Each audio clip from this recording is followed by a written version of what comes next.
예! 수험생 여러분 반갑습니다. 한국사의 마지막 전력질주 파이널 겟업! 이번 시간은 12번째 시간이 되겠습니다.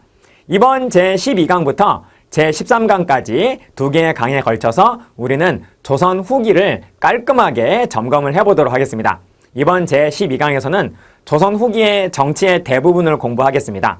특히 붕당 정치가 핵심이 되겠어요. 그리고 다음 제13강에서는 조선 후기의 세도 정치, 폐단을 간단히 살펴보고 그 다음에 경제, 사회, 문화 이렇게 순서대로 점검을 해보도록 하겠습니다. 자, 그럼 여러분 우리 한번 시작을 해보도록 할까요? 자, 갑니다. 조선 후기의 출제의 포인트는 뭐니 해도 이것이다 라고 볼 수 있겠습니다. 바로 변화죠. 조선시대는 양난, 그러니까 외란과 호란, 양난을 기준으로 해서 그 이전을 조선 전기라 그러고 그 이후를 조선 후기라고 하지 않습니까? 그런데 전기의 조선과 후기의 조선은 같은 국가라고 보기가 어려울 정도로 굉장히 많이 달라집니다. 그래서 어떻게 달라지느냐가 바로 중요한 조선 후기의 출제의 포인트가 되겠다라는 겁니다. 자, 그럼 여러분 변화를 하나씩 한번 살펴보도록 할까요? 자, 보시겠습니다. 자, 우선 먼저 정치의 변화를 먼저 보시면 일단 이것을 빼놓을 수가 없습니다. 네, 바로 이것이 거대화되는데 그것은 무엇이냐? 바로 비변사라는 거죠. 비변사는 뜻풀이 간단히 해볼까요? 방비한다, 대비한다 그런 뜻이고 변은 변방, 국경지역이 되겠습니다. 그래서 국경지역을 대비하는 기구라고 하는 그런 의미예요. 그래서 비변사는 이름이 말하고 있는 것처럼 외적이 쳐들어오면 북쪽의 여진족이나 아니면 남쪽의 왜구나 아무튼 조선 영토 안으로 외적이 딱 쳐들어오게 되면 그 외적을 막아내기 위해서 대책회의를 합니다. 그게 바로 비변사예요. 그래서 대책회의를 하다가 그 외적이 물러나게 되면은 드디어 물러났다 하면서 회의가 해산이 되는 바로 그러한 기구였다라는 겁니다. 그래서 처음에는 국방을 담당을 하는 그때 생기는 임시 기구였는데 이것이 점차 시간이 흘러가면서 국정을 총괄하는 모든 일을 다 해요. 모든 일을 다 하는 최고 권력기구로 변화했다라고 하는 것이 첫 번째 중요한 변화다라고 말할 수 있겠습니다. 좀 더 한번 보실까요? 우선 기본적으로 조선의 중앙정치는 왕의정부 그리고 육조로 내려가지 않습니까? 그렇죠? 국정을 총괄을 하고 정책심의 결정하는 의정부가 있고 그리고 그 아래에 실무를 담당하는 육조가 있는 게 기본적인 시스템이죠. 그런데 비변사가 등장하게 됩니다. 비변사가 딱 등장하게 되는데 언제 등장하게 되느냐? 중종 때 1510년 무순 외란을 계기로 해서 그렇습니다. 삼포외란을 계기로 해서 비변사는 등장을 합니다. 당연히 이때는 국방의 문제만 담당을 하는 임시기구로서 딱 등장을 했는데 이것이 그 이후에 명종 때 무슨 외변이냐면 을묘외변을 기준으로 해서 이것을 계기로 해서 바로 이렇게 바뀐다라는 겁니다. 그래서 국방 문제를 담당을 하는 상설, 임시가 을묘외변 때 상설로 바뀐다라는 것이죠.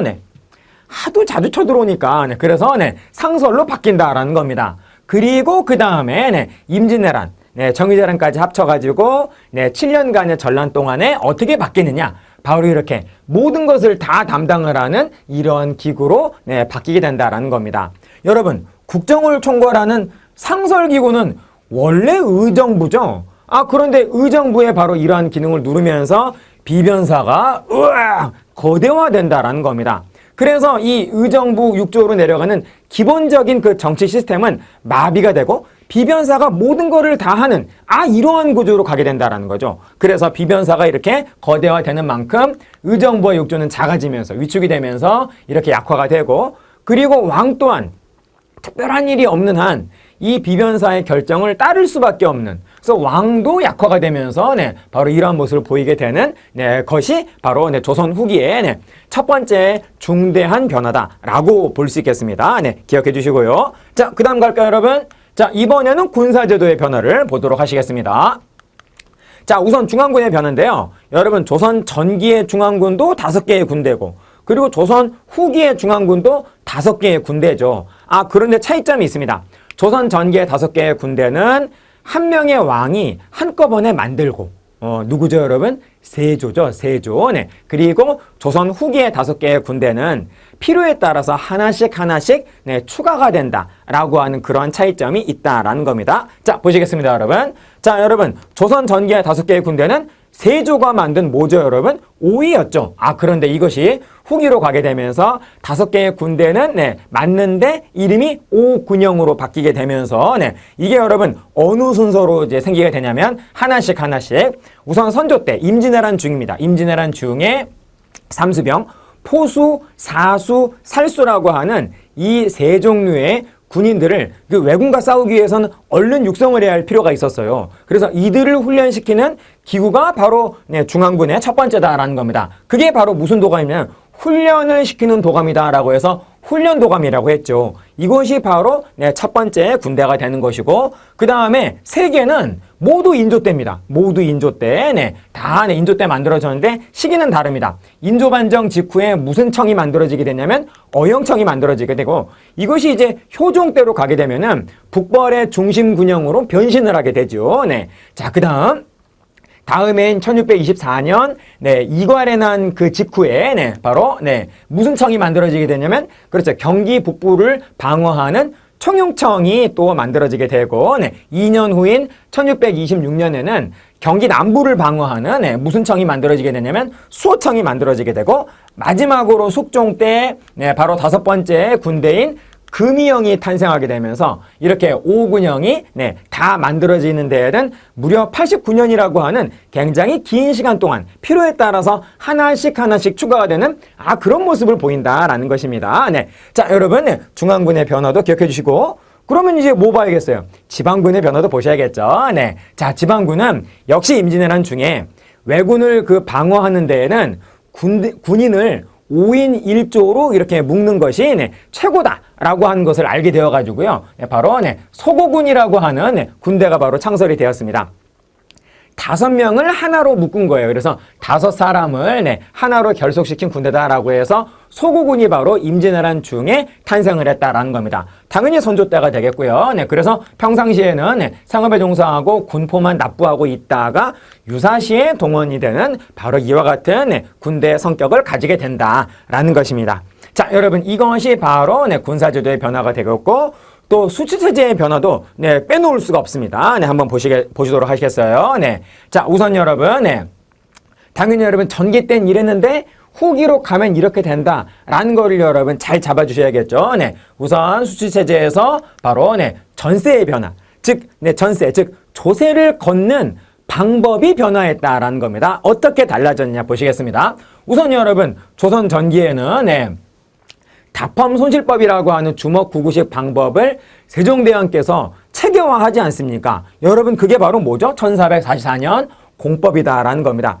이 공법은 아시다시피 두 종류죠. 네, 바로 네, 뭐냐? 전분 6등법과 그리고 연분 9등법이 되겠습니다. 뜻풀이 간단히 한번 해보면요. 토지를 네, 구분했다. 네, 바로 6등급으로 구분했다라고 하는 그런 의미가 되는 거죠. 여러분, 요거, 네, 1등전부터 6등전까지 나오는데, 이것이 여러분 기준이 뭡니까? 바로 무엇을 기준으로 해서? 비옥도를 기준으로 해서, 그래서 가장 비옥한 토지는 1등전이 되는 거고, 그 다음이 2등전. 이렇게 해서 3, 4, 5 가서 가장 척박한, 농사가 제일 안 되는 농경지를 네, 6등전이라고 했다라는 겁니다. 네, 이렇게 나눠 놓고, 그리고 그 다음이 바로 이거죠. 해마다 구분했다. 9등분으로 구분을 했다라고 해서 이것을 바로 연분 구등법이라고 하죠. 그래서 네, 최고 상상년부터 최하 하하년까지 매년 무엇에 따라서 이렇게 나눴죠? 그렇습니다, 여러분. 풍요에 따라서 이렇게 나누었다라는 겁니다. 그래서 상상년에는 제일 많이 걷죠, 조세를. 네. 그래서 20도를 걷고, 그리고 하하년에는 네, 최하인 4도를 걷는, 바로 이와 같은 네, 과학적이고 매우 이상적인 제도가 네, 바로 네, 세종대왕 때 공법이 되겠다라는 겁니다. 그런데 이 연분구등법은 매우 이상적인 제도이긴 한데 실제로는 이게 현실적으로는 잘 적용이 안 됐잖아요. 매우 곤란했지 않습니까?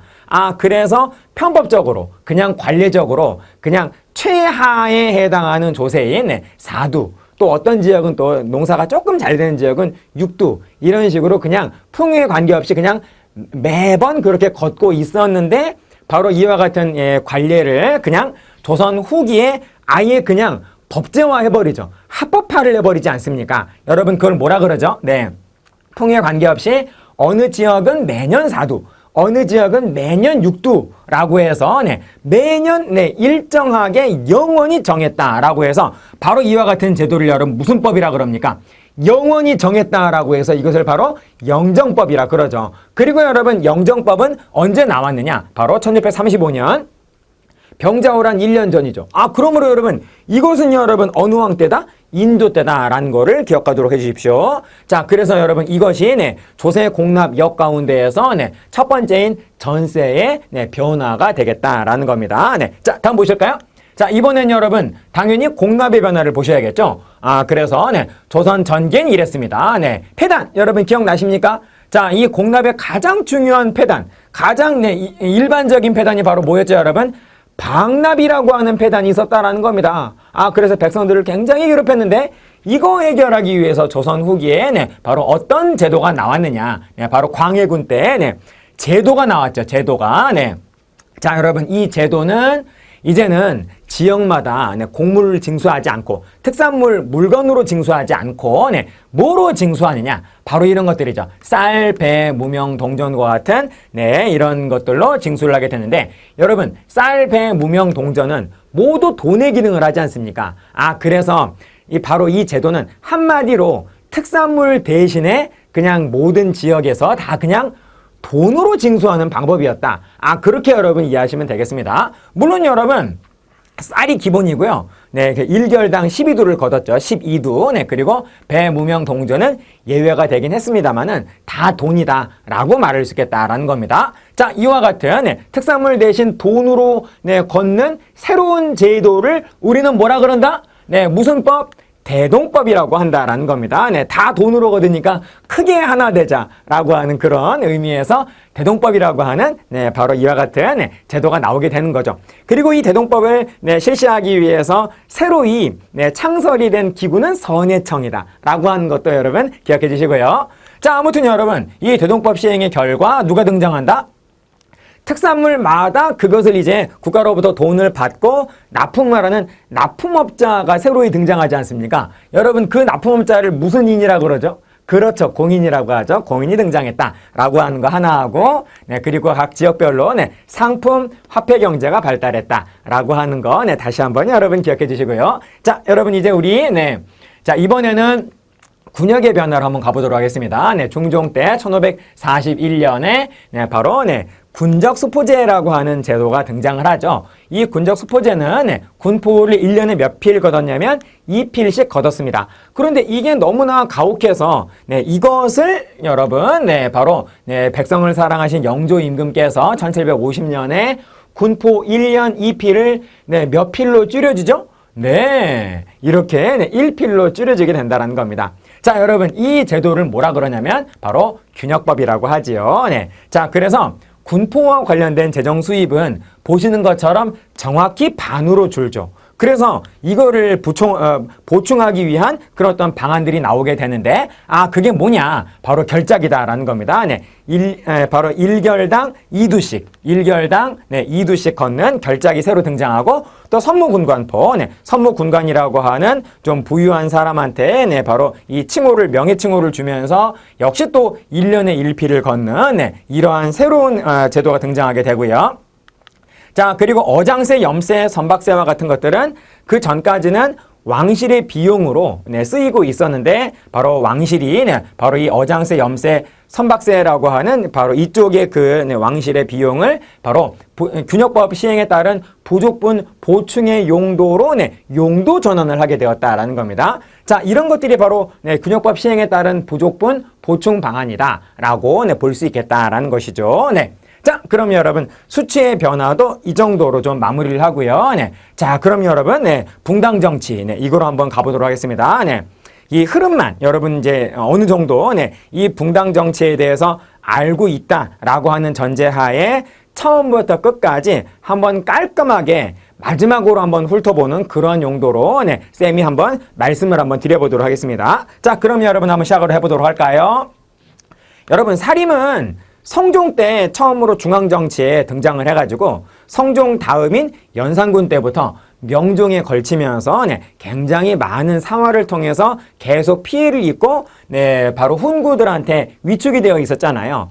바로 이러한 상황이었는데 이러한 상황이 바뀌게 되는 매우 중대한 바로 계기가 생깁니다. 바로 명종이 죽으면서 명종이 죽고 선조가 즉위하면서 사림이 점점 성장을 해가지고 바로 결국 이렇게 힘을 길러서 결국 사림이 훈구를 몰아내고 그리고 집권을 하게 되지 않습니까?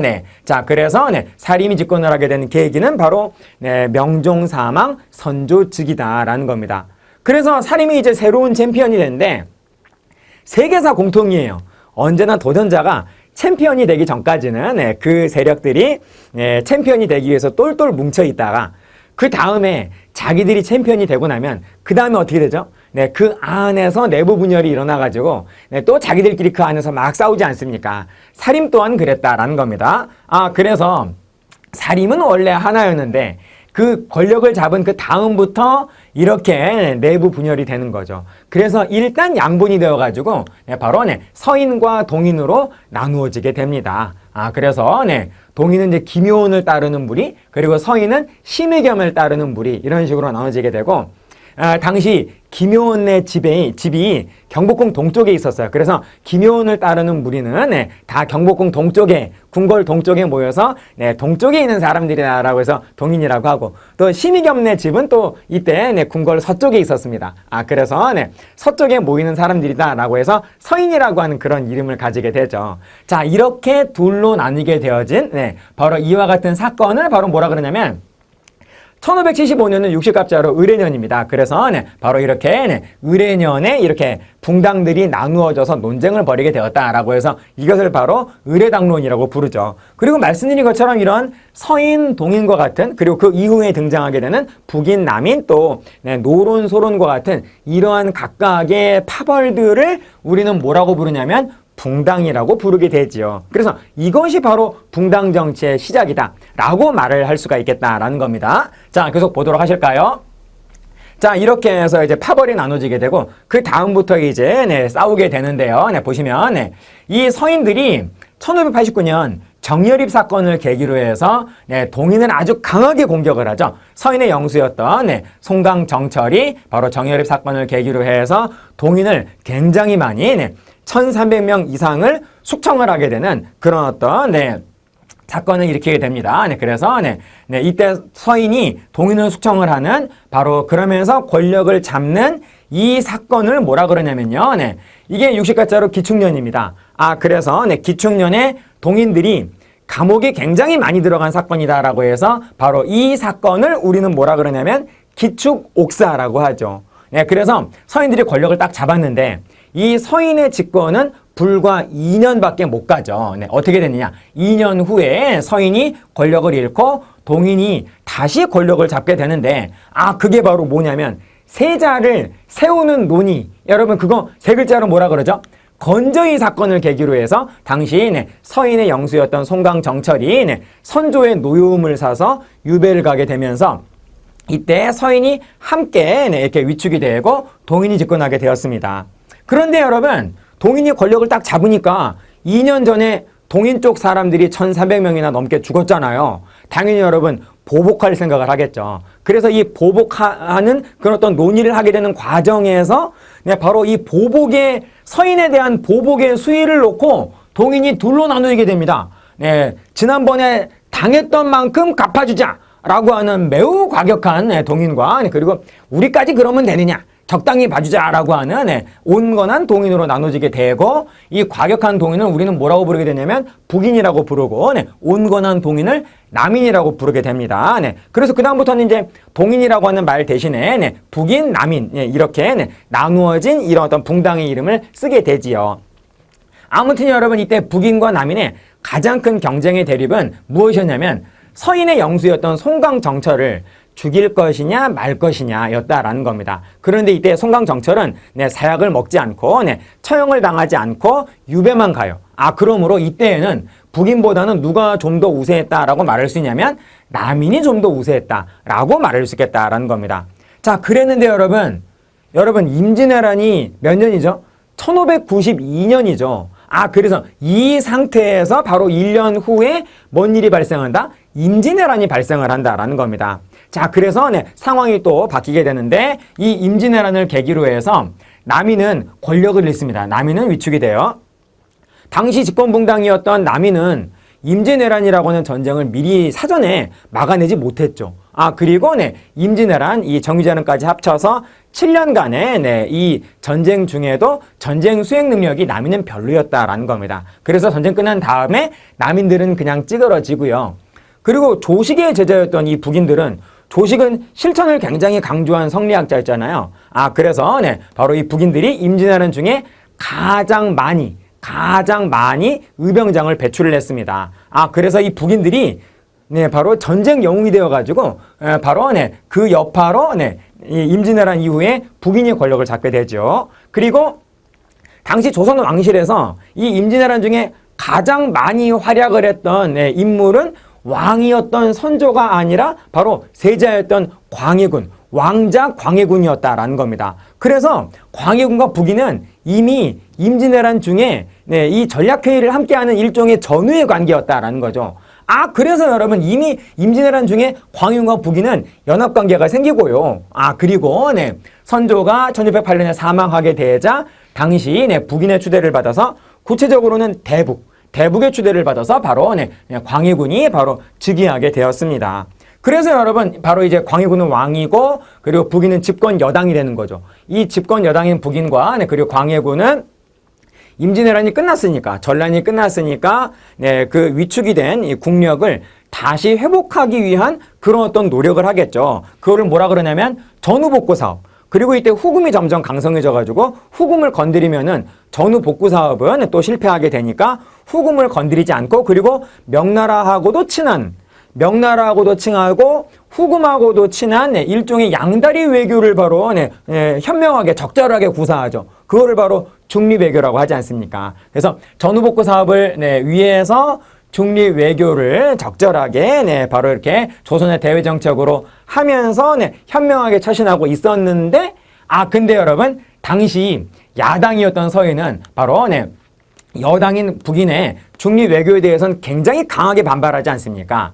어떻게 임진왜란 때 우리 조선을 도와주러 군대까지 보내준 명나라하고 오랑캐 여진족인 후금하고 어떻게 동급일 수가 있느냐, 말도 안 된다라고 하면서 어떤 대외 정책으로 이 광해군과 북인의 중립외교를 비판을 했다? 그렇죠. 친명배금 정책으로, 명과 친하고 후금을 배척해야 한다라고 하는 친명배금 정책으로 바로 광해군 북인을 강하게 공격을 했던 겁니다.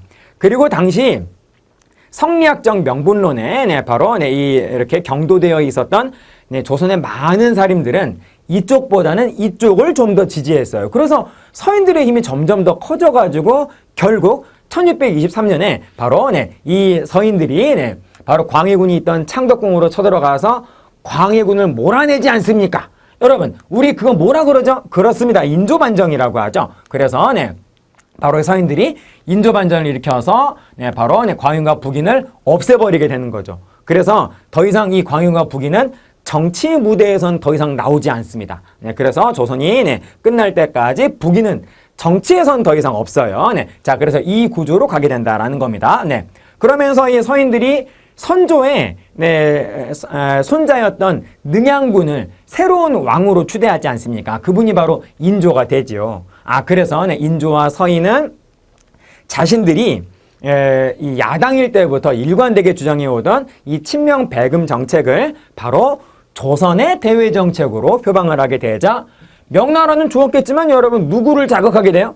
후금을 자극하게 되어서 후금이 바로 1627년에 쳐들어온 게 바로 무슨 호란입니까? 정묘호란이 되는 거죠. 그리고 그 다음에 후금이 나라 이름을 청으로 바꾼 다음에 그 다음에 쳐들어온 그 호란에서 당시 인조는 매우 굴욕적인 그런 어떤 항복의 의례를 바로 행하면서 결국 바로 이 청나라한테 우리는 259년 동안 일관되게 사대를 하게 되지 않습니까? 여러분 그게 바로 뭐죠 여러분? 병자호란이죠. 그렇습니다. 그래서 병자호란으로 조선은 청나라한테 항복을 해서 그 다음부터는 내내 사대를 하지만 그러나 내부적으로는 여러분 우리 조선이 방심해서 졌다. 그리고 여진족한테 항복한다는 게 말이나 되느냐라고 해서 힘을 길러서 다시 청나라한테 쳐들어가자. 그래서 보복을 하자라고 하는 북쪽으로 정벌해 가자라고 하는 북벌을 내부적으로 주장을 하면서 이 서인들은 계속 자신들의 권력을 유지할 수 있었던 겁니다. 자, 그리고 이때 남인들은 바로 서인들한테 한편으로 협력하면서 또 한편으로는 건전한 비판을 하는 그러한 이상적인 그러한 붕당 정치의 모습을 보여주게 되었다라는 겁니다. 여러분 이 병자호란 이후부터 조선은 정말 피폐해져요.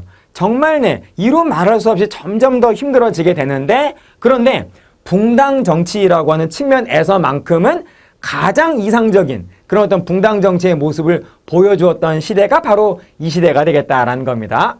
여러분 이러한 이상적인 그 관계는 여러분 언제까지 가냐면 효종 때까지 가요. 그래서 인조부터 효종 때까지의 이 2대 왕에 걸친 이 시기의 붕당 정치를 바로 연합과 공존의 시대였다라고 얘기를 하게 되는데 이 연합과 공존은 언제 끝나게 되는 거죠?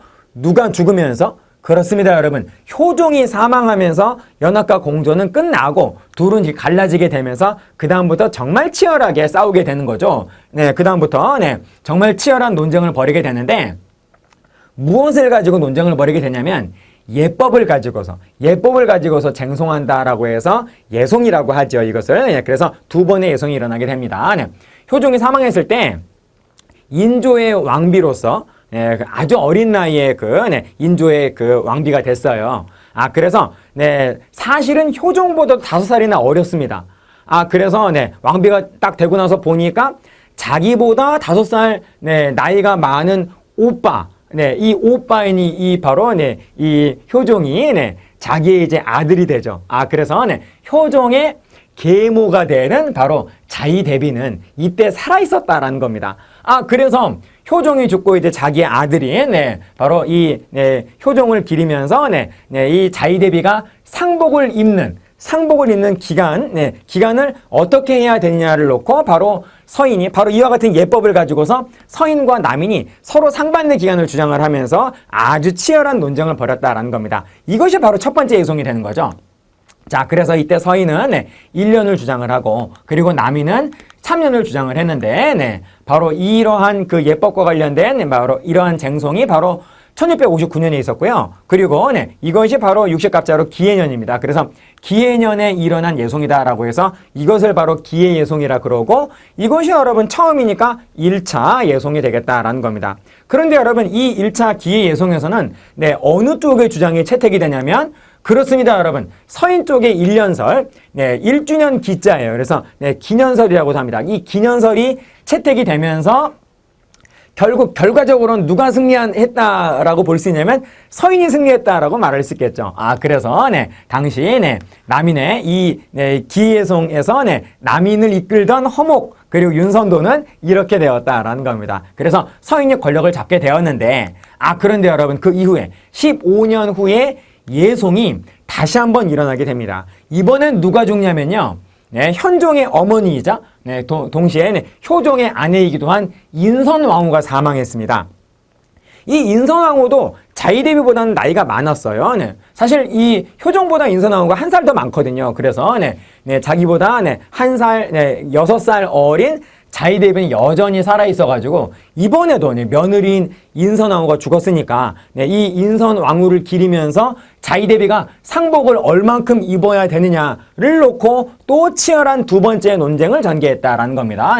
자, 그래서 여러분 이것이 바로 2차 예송이고 60갑자로 1674년은 갑인년이었어요. 그래서 이 예송을 무슨 예송이라고 그러냐면 갑인예송이라고 한다라는 겁니다. 이 서인은 그때 이 상복을 무엇을 입어야 된다 그랬냐면 대공복을 입어야 된다 그랬습니다. 대공복은 9개월 동안 입는 상복을 바로 대공복이라 그러거든요. 그래서 서인은 몇 개월을 주장하냐면, 연이 아니라 9개월. 네. 그리고 남인은 아니다. 그렇지 않다. 1년 입어야 된다라고 해가지고 1년을 주장을 했습니다. 자, 그랬는데 여러분 이번에는 누구의 주장이 채택이 되냐면 그렇습니다, 여러분. 남인 쪽이 채택이 된다라는 거죠. 그래서 두 번의 예송은 모두 1년을 주장한 쪽이 승리하게 된다라는 겁니다. 네. 자, 그래서 남인이 승자가 되고 서인이 패자가 되니까 이 당시 가빈이 성을 이끌고 있었던 서인의 영수 송시열은 이제 책임을 지고 유배를 가게 된다라는 겁니다. 그러면서 남인이 집권을 하게 되는 거죠. 그런데 이 해에 현종도 죽어요. 현종이 죽습니다. 네, 그래서 얼마 안 있어 현종이 딱 죽어버리는 바람에 현종이 사망하자 여러분 조선의 군주 계보는 다 외우고 계시죠? 네, 광인, 효현, 숙. 네, 그렇습니다. 네, 숙종이 즉위하게 된다라는 겁니다. 네, 숙종 즉위한 다음부터는 세 번의 환국이 이루어지게 되는데요. 환국이라고 하는 건 국면의 급격한 전환, 상황의 급격한 전환을 바로 환국이라고 그러죠. 이 환국은 집권분당이 일거에 바뀌는 것을 말하는 겁니다. 네. 자, 한번 보실까요, 여러분? 자, 첫 번째 환국은 어떻게 해서 발생을 하게 되느냐. 그렇죠, 여러분. 기름 바른 천막인 유학사건 때문에 일어나지 않습니까? 그래서 유학사건을 계기로 해서 당시 집권분당인 남인은 권력을 잃어버리게 되고 서인한테 숙종이 남인을 모두 몰아낸 다음에 서인한테 모든 권력을 확 준 거예요. 그런 게 바로 환국이 되는 거죠. 네. 자, 그래서 서인이 딱 집권을 하게 되면서 유배가 있던 송시열은 당연히 석방되고요. 네. 자, 그래서 이렇게 첫 번째 국면의 전환, 국면의 상황에 급격한 전환이 이루어지게 되었는데 이것이 또 그래서 이때 당시 남인의 영수였던 허적 그리고 윤유는 이때 사약을 먹습니다. 그래서 여러분 현종 때 이 예송 때까지만 하더라도 논쟁에서 지면 그냥 유배 가는 거였거든요. 죽진 않았는데 이제는 밀리면 죽는 겁니다. 밀리면 죽는 상황으로 가게 되었습니다. 그게 바로 이제 환국이 되겠어요. 자, 이것이 바로 1680년 60갑자로는 경신년이었습니다. 그래서 첫 번째 이 환국을 우리는 뭐라 그러냐면 경신환국이라고 부르게 된다라는 것이죠. 자, 그렇습니다. 자, 그런데 그로부터 9년 후에 바로 그런데 여러분 보세요. 경신환국 이후에 엄밀히 말씀드리면 1683년이다 라고 볼 수 있는데요. 경신환국 이후에 서인 안에서 이 남인을 어떻게 할 것이냐, 남인을 얼만큼 축출하고 얼만큼 벌을 줄 것이냐를 놓고 또 남인의 그 처벌 수위를 놓고 또 서인이 내부 분열이 일어나게 되었는데요. 어떻게 되느냐, 과격한 서인과 남인을 더 이상 제기하지 못하도록 그냥 이번에 아주 그냥 남인을 아주 강하게 탄압을 하자라고 하는 그런 과격 서인과 또 적당히 봐주자라고 하는 그런 온건 서인으로 나누어지게 되었는데 이 과격한 서인을 우리는 뭐라고 부르냐면 노론, 그리고 온건 서인을 소론이라고 부르게 되었습니다. 그리고 노론의 영수는 송시열, 그리고 소론의 영수는 윤증 이렇게 되겠어요. 그래서 그 이후에 서인이라는 말이 또 나오긴 합니다만은 아무튼 경신왕국 직후에 서인은 노론과 소론으로 나누어지게 됩니다. 그래서 그 서인 속에는 노론과 소론이 있는 것이죠. 자, 이러한 상황에서 소론보다는 당연히 노론이 수적이나 또는 수라든지 또는 사람 수라든지 또는 비중으로 봤을 때 노론이 훨씬 우세했거든요. 그래서 말하자면 윤증을 따르는 무리가 서인에서 이렇게 뚝 떨어져 나왔는데 그래서 그 윤증을 따르는 무리를 특별히 소론이라고 부르게 되고요.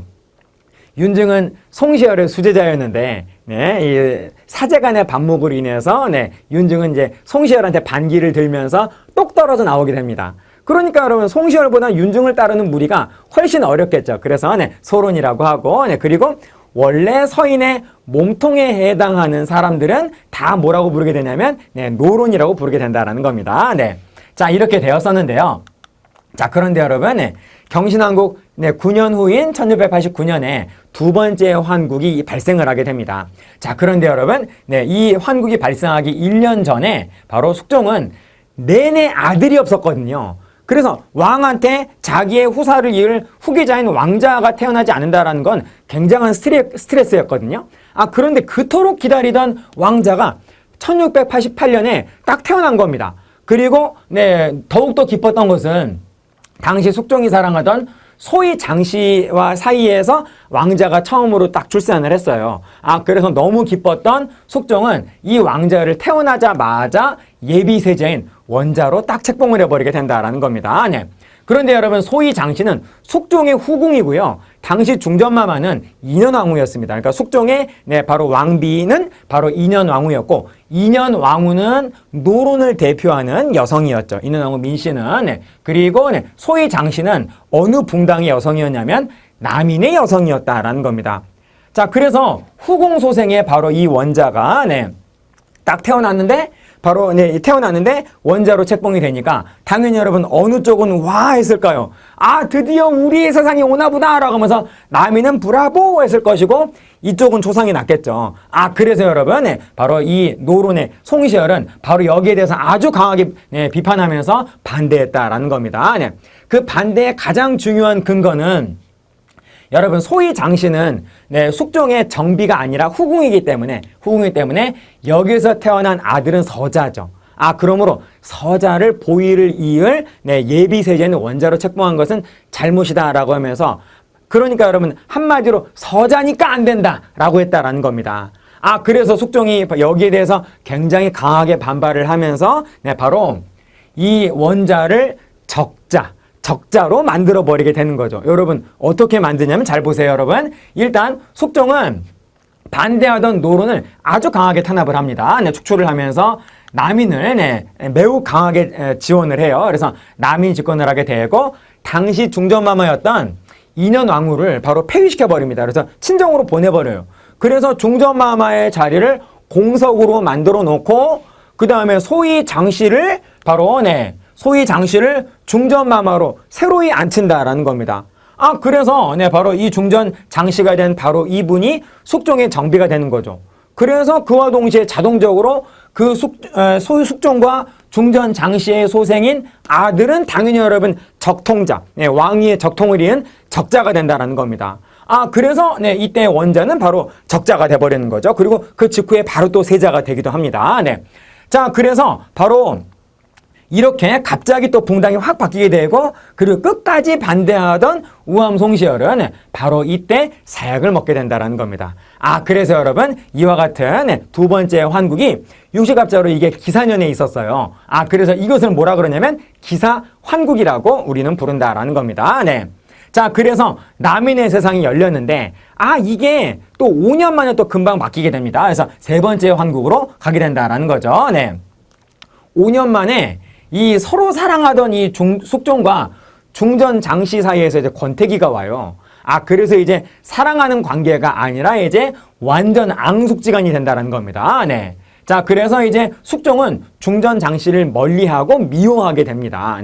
자, 그러자 이러한 상황을 바로 알게 된 모든 사람, 당연히 다 알게 되었고, 이때 바로 소론 쪽에서 이러한 상황을 바로 이용을 하려고 소론 쪽에서 이제 중전 장씨를 중전의 자리에서 몰아내고 친정에 가 있는 폐위되었던 인현왕후를 다시 중전으로 세워야 한다라고 하는 그런 인현왕후 복위운동을 전개했다라는 겁니다. 당연히 여러분 남인들은 당연히 여기에 대해서 찬성했을까요? 그렇지 않죠. 반대했다라는 겁니다. 그래서 남인들은 바로 이 소론은 정말 불충한 무리입니다. 전하, 이들을 벌줘야 합니다 라고 하면서 이들을 강하게 탄압을 했다라는 겁니다. 이러한 상황에서 숙종이 누구 편을 드냐면요, 정말 이때 중전 장씨가 정말 싫었나 봐요.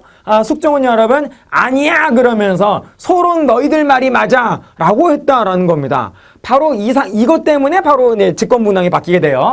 자, 그래서 숙종은 너희들 말이 맞다, 너희들이 충성한 신하들이다 라고 하면서 소론을 지지하면서 남인 너희들이야말로 불충한 무리야 라고 하면서 남인을 아주 강하게 탄압을 해가지고 굉장히 많이 숙청당해요.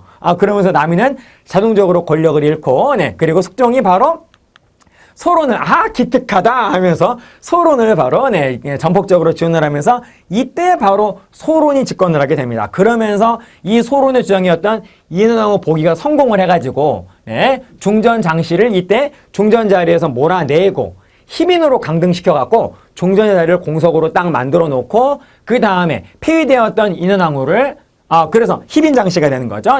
폐위되었던 인현왕후를 다시 중전으로 복위를 시킵니다. 아, 그러면서, 네, 바로, 네, 소론이 집권을 하게 되는 거죠. 아, 소론은 이미 집권을 했고, 네. 자, 그래서 여러분, 요렇게, 네. 그래서 이와 같은 중전이 다시 한번 바뀌는 이 세 번째 환국이 바로 다름 아닌 갑술년이어서 갑술환국이라고 한다라는 것이죠. 네. 그래서 그다음부터 이제 소론의 세상으로 가게 됐는데요. 근데 여러분, 이때 장희빈이 이때 죽은 건 아닙니다. 이때는 다만 중전에서 쫓겨나서 희빈으로 강등되었을 뿐인데 그 다음에 죽게 된다라는 거죠. 어떤 사건을 계기로 해서 네, 희빈 장씨는 네, 사약을 먹게 된다라는 겁니다. 네, 그 다음을 보시겠어요? 네. 자, 그래서 여러분 이때부터 이제 남인들은 더 이상 재기하지 못하게 됩니다. 아, 그래서 남인은 그 이후부터 네, 그 어느 왕 때에도 다시는 권력을 잡지 못하게 됩니다. 그래서 재기불능 상태가 되고요. 그래서 그 다음부터 챔피언 벨트는 누구와의 싸움이 되냐면 노론 대 소론의 싸움이 됩니다. 노론 대 소론의 싸움으로서 아주 치열한 그런 어떤 그런 어떤 경쟁이 또 이제 전개가 되는데요. 이 노론과 소론의 경쟁은 바로 이거였습니다. 숙종이 몸이 약해가지고 점점 건강이 악화되니까 아, 숙종은 곧 사망할 것이다. 아, 그렇다면 다음 보위는 다음 그 숙종의 뒤를 잇는 다음 왕은 자기들이 지지하는 왕자가 왕이 되어야 한다라고 하는 그런 생각에 숙종의 아들 둘, 그 한 사람씩 이 노론과 소론은 찜을 해놓고 그 자기가 지지하는 왕자를 숙종 다음 왕으로 앉히려는 그러니까 포스트 숙종 자리를 노리는 그러한 경쟁을 하게 되었다라는 것이죠.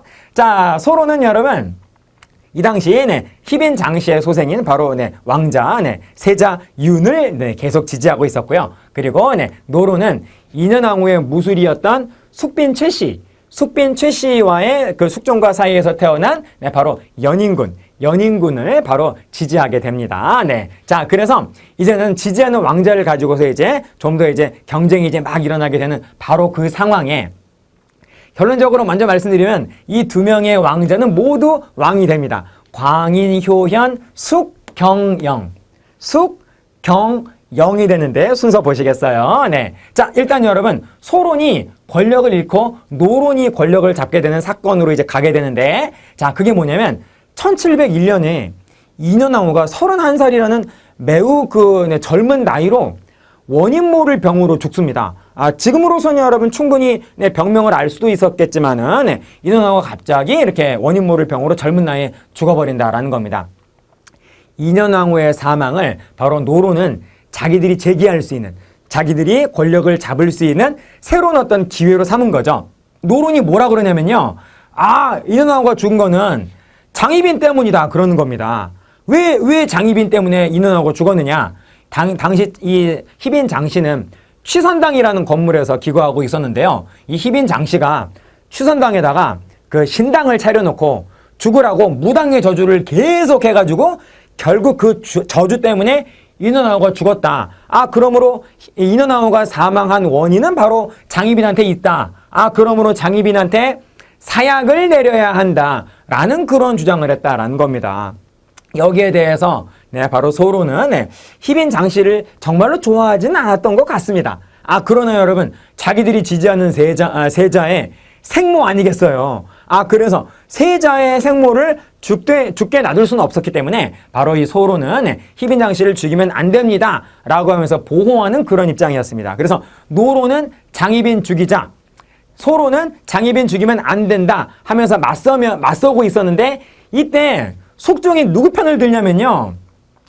죽이고 싶었는지? 네, 아무튼 여러분, 노론 너희들 말이 맞죠? 하면서 노론을 지지하면서 이 장희빈을 바로 보호하던 소론을 아주 강하게 탄압을 합니다. 아, 그래서 여러분 이거를 계기로 해서 바로 희빈 장씨는 바로 이때 사약을 먹고 죽게 된다라는 것이죠. 네.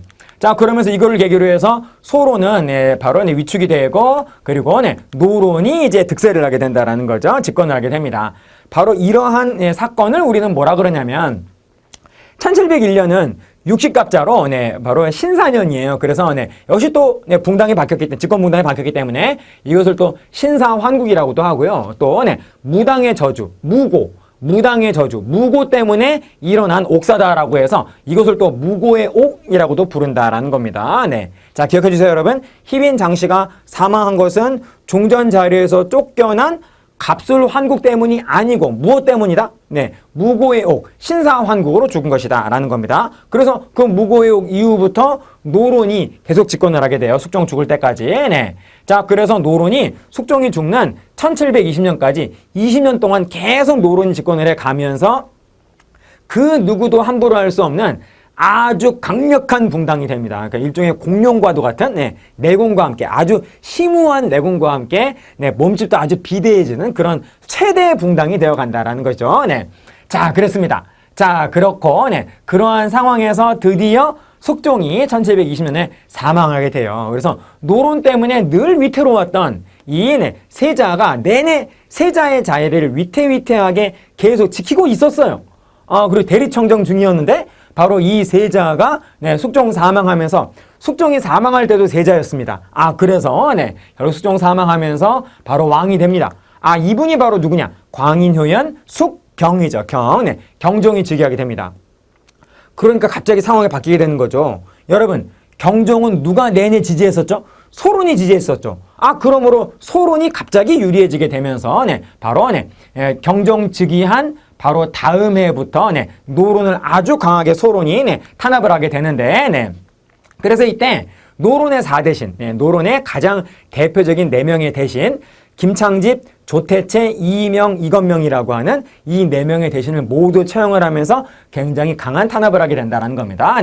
이러한 노론에 대한 탄압이 1720년 신축년부터 다음 해인 1722년 이민년까지 2년에 걸쳐서 이루어져요. 그래서 이때 바로 노론이 입은 화를 뭐라 그러냐면 앞글자만 따서 신임사화라고 부른다라는 겁니다. 그래서 이 신임사화를 계기로 해서 노론은 위축이 되면서 누가 집권을 하게 된다? 소론이 집권을 하게 되는데 이 소론의 집권이 얼마 못 가요. 경종이 오래 살았으면 또 모르겠는데 그 이후에 경종이 2년 만에 죽어버리게 된다는 겁니다. 그래서 이제 소론 다시 권력을 잃게 되는데 보십시오. 1724년, 24년에 경종이 사망을 하고 말아요. 그러면서 이 경종이 죽어버리니까 소론은 바로 힘의 근원을 잃어버리게 되는 거죠. 바로 끊어지게 된다는 겁니다. 그리고 이제 지지하던 노론이 지지하던 연인군이 왕돼요. 이분이 누구냐면 바로 영조거든요. 그러니까 여러분 당연히 여러분 어느 쪽이 유리해지게 됩니까? 당연히 여러분 노론이 유리해지게 된다는 겁니다. 자, 그래서 영조가 즉위하면서 소론은 위축이 되고 그 다음에 노론이 득세하게 됩니다. 그래서 드디어 우리의 세상이 왔어 라고 하면서 노론은 참으로 좋아하면서 샴페인을 터뜨렸으나 그러나 여러분 이것이 끝이 아니었다라는 겁니다. 노론은 예상치 않은 새로운 아주 강력한 새로운 적을 만나게 되는데 그게 누굴까요? 바로 다라면 왕이다라는 겁니다. 영조라는 거죠. 노론에 의해서 즉위한 영조는 그 다음부터는 국가 발전을 위해서 노론을 최대한 견제하려는 그런 어떤 노력을 하였다라는 겁니다. 영조의 최고의 무기는 뭐였냐면요. 탕평책이었습니다. 붕당에 관계없이 능력 있는 사람을 골고루 요직에 기용하자라고 한 게 바로 탕평책 아니겠습니까? 그래서 모든 요직, 좋은 관직은 다 노론이 지금 다 독식을 하고 있는 그 상황에서 탕평책을 내놓았으니까요. 노론이 갖고 있는 많은 그 좋은 관직 가운데에서 많은 부분을 내놓으라라는 거죠. 그러므로 이것은 노론을 공격하는 아주 강력한 무기로서 작용을 했다라는 것이죠. 그러나 여러분 노론은 무고의옥부터 숙종이 사망할 때까지 20년 동안 아주 강력한 내공을 키워왔기 때문에 그래서 노론의 저항 또한 만만치 않았습니다. 그래서 왕이었던 영조 또한 굉장히 강한 데미지를 입는데요. 여러분 그게 바로 뭐냐? 노론의 공작에 의해서 자기의 오직 하나뿐인 자기의 아들을 자기 스스로 죽게 만들지 않습니까? 여러분 그게 바로 여러분 무슨 세자죠? 사도세자를 죽게 만들었다라는 겁니다. 이것은 노론의 공작이다라고 말할 수 있겠다라는 겁니다. 자, 여러분 이 사건이 바로 유식갈자로 이모년이고요. 그리고 이 이모년에 일어난 바로 이 사도세자가 뒤주에 갇혀서 바로 사망하게 된 이 사건을 바로 우리는 이모화변이라고 한다라는 것이죠. 자, 이모화변으로 영조 또한 큰 피해를 입었고 아무튼 여러분 영조는 이 조선의 군주 가운데에서 가장 오랫동안 52년이라고 하는 재위견을 가지면서 굉장히 많은 업적을 남기고 그리고 이제 1776년에 사망합니다. 그리고 사도세자가 죽었기 때문에 사도세자의 아들이 바로 왕이 되었으니 그분이 바로 정조라는 것이죠. 그렇습니다.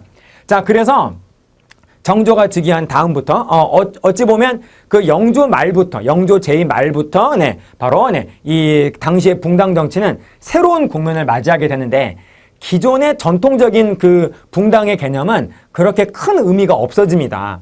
어떤 하나의 사건을 당신은 어떻게 생각하십니까? 라고 하는 그런 어떤 질문에 그 질문에 대한 긍정적인 대답과 그리고 부정적인 대답으로 이렇게 둘로 나눠지게 된다라는 것이죠. 그 질문은 바로 무엇이냐? 바로 이겁니다. 1762년 이모화변을 어떻게 평가하느냐에 따라서 바로 이모화변을 긍정적으로 평가하는 사람들과 그렇지 않고 이모화변을 부정적으로 평가하는 사람들로 나누어지게 된다는 겁니다. 자, 우선 여러분, 이모화변을 정당하다고 생각하는 사람들, 즉 사도세자는 죽어 마땅했다. 사도세자가 죽은 이모화변은 너무나 당연한 것이었다 라고 생각하는 사람들이 있었는데 그들은 바로 이모화변은 누가 여러분 일으킨 거죠?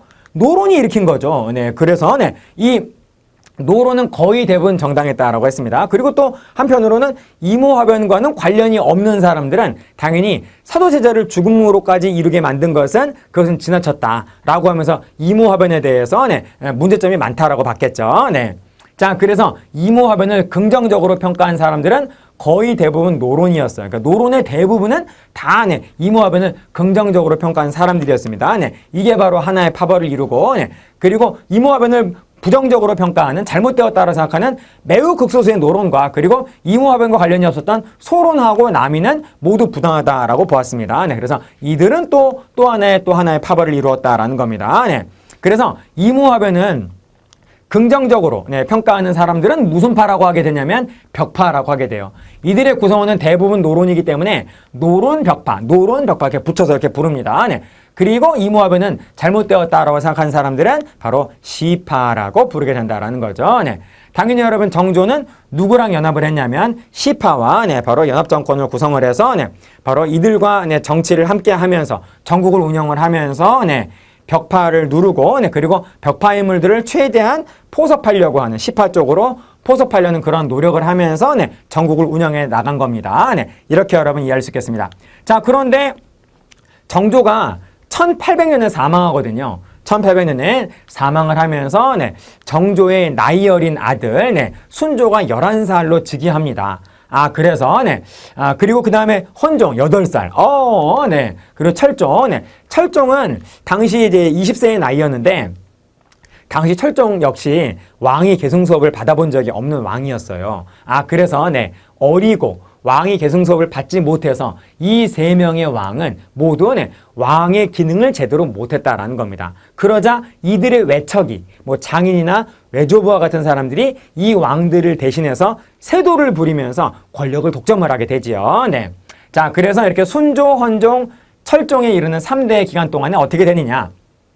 순조 즉위하자마자 노론 벽파의 정순 왕후가 잠시 4년 동안 수렴청정을 하면서 집권을 하지만 정순 왕후는 금방 죽고 그 다음부터 바로 장인인 김조순 그리고 외삼촌인 박종경이 바로 권력을 잡습니다. 그래서 여러분 김조순은 안동 김씨고요. 박종경은 반남 박씨였거든요. 그래서 안동 김씨와 반남 박씨의 이런 어떤 쌍두마차 시대가 바로 순조 시대였다라고 볼 수 있겠습니다.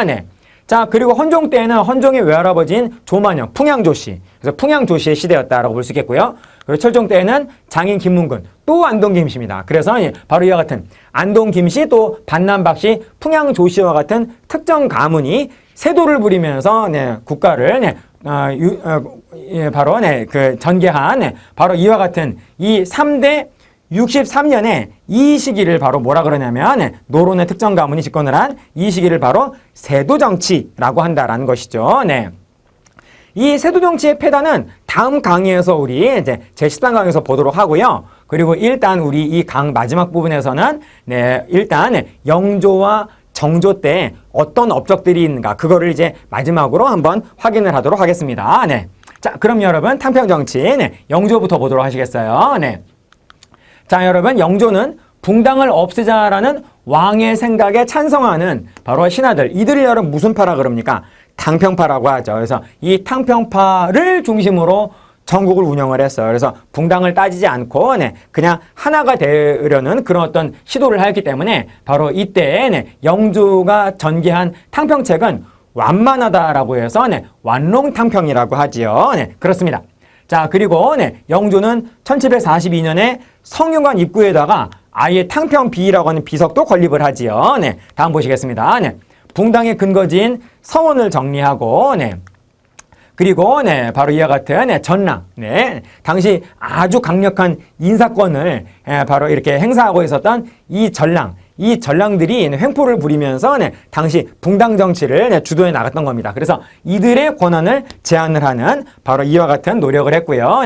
또 붕당의 배후 세력, 바로 산림에 은거하면서 특정 붕당을 뒤에서 배후 조종하는 사람을 당시 산림이라고 불렀어요. 그래서 산림을 인정하지 않습니다. 산림이란 존재는 그런 사람은 없다라고 하면서 인정하지 않고 그전까지 조선은 산림한테 특혜를 주고 있었거든요. 그런 것도 없애는 그런 어떤 탕평의 노력을 하게 된다라는 겁니다.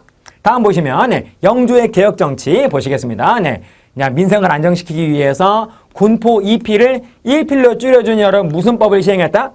균역법을 시행했다라는 것이죠. 자, 그리고 사형수 몇 심제? 3심제.